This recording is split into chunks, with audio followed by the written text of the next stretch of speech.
Why are some Israelis pushing the idea of conquering more foreign land?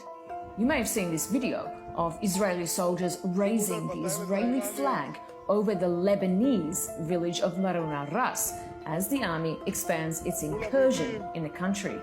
Or maybe this touching father and son moment caught your attention. הספר אלון ולבנון, אלון ולבנון. בוקר אחד, בדרכו לגן, הצביע אלון על הערים ושאל את אבא, מה הערים האלו? אלו הרי לבנון. אי אפשר, זה מסוכן, האויב נמצא שם. That's the book, Alon and Lebanon, published by an Israeli organization that wants to build settlements in Lebanon. Because it seems the war in Lebanon has boosted the hopes of Israelis with new settlement ambitions. One organization's already come up with a proposal, and they've changed the names of these Lebanese villages to Hebrew ones. You see, there's an even bigger picture here. The idea of Greater Israel. That's the claim that God promised the, quote, children of Israel, not only Israel, but the West Bank, Gaza, all of Lebanon, all of Jordan, most of Syria, parts of Iraq, Egypt, Saudi Arabia, and even a tiny bit of Turkey. It's often dismissed as a fringe fantasy, but is it?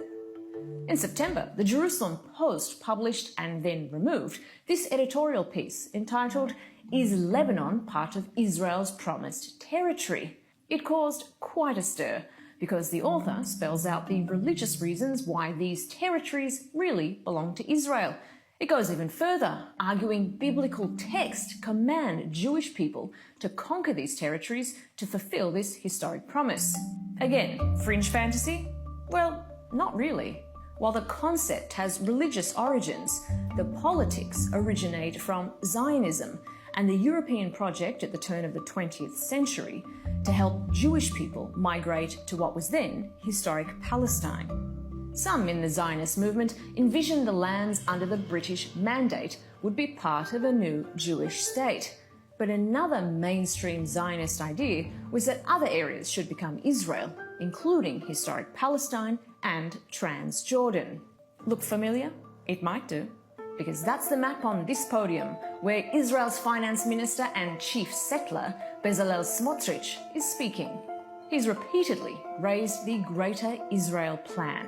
אני רוצה מדינה יהודית. שזה אומר מה? מדינה יהודית. זה נורא מורכב. זו מדינה שמתנהגת לפי עולם הערכים של העם היהודי.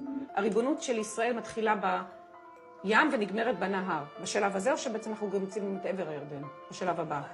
בסדר, לאט לאט. כתוב בחז"ל שעתידה ישראל, עתידה ירושלים להתרחב עד דמשק. רק ירושלים, עד דמשק.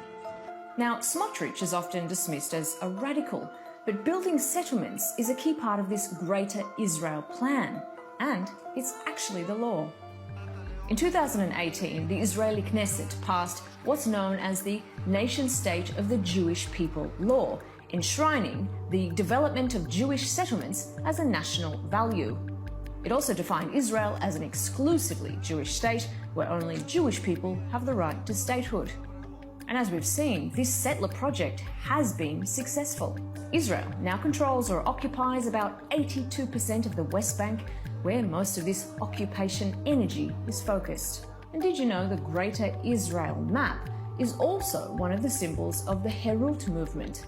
That was an Israeli political party that merged with Likud in 1988.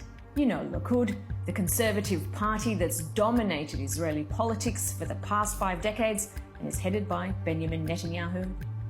And again, it's not like Israel taking over territory is all that wild. In 1967, Israel doubled its territory after the Six-Day War, and although it was forced to give back parts of the Sinai to Egypt, it still occupies the Syrian Golan Heights and the West Bank. Then in 1982, Israel invaded southern Lebanon and occupied it for 18 years. Israel used to also have 21 settlements in Gaza until they were dismantled in 2005. But the war there has reinvigorated Israelis who want to go back. There are even people trying to sell real estate there. Establishing Greater Israel a bit at a time, or even reoccupying parts of countries like Lebanon, might sound a bit far-fetched. But as the war on Gaza has shown, just about anything is possible when the world looks away.